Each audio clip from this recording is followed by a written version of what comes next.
Dal bilancio dell'ARPAV mancano 8 milioni di euro, la Regione perciò taglia il personale e chiude i laboratori. È già successo a Belluno, Rovigo e Vicenza, tra poco a Padova, con 40 lavoratori che in parte saranno mandati a casa e in parte destinati ad altri enti regionali.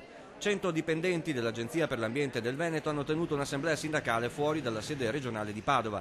Venezia non intende più finanziare l'ARPAV, vengono tagliate strutture e funzioni, ma in modo indiscriminato, dicono i sindacati, eppure, nell'interesse dei veneti, le alternative ci sono.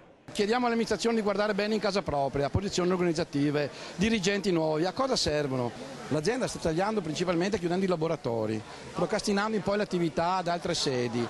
Tagliare sui dipendenti vuol dire tagliare principalmente chi fa i controlli, okay? E quindi vuol dire mettere in stretta difficoltà i cittadini.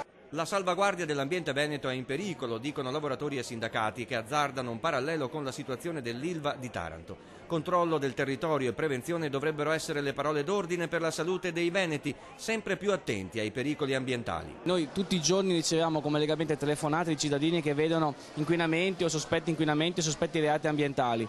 Se viene meno il supporto tecnico, scientifico alle forze dell'ordine che viene fatto da ARPAV, siamo veramente nei guai.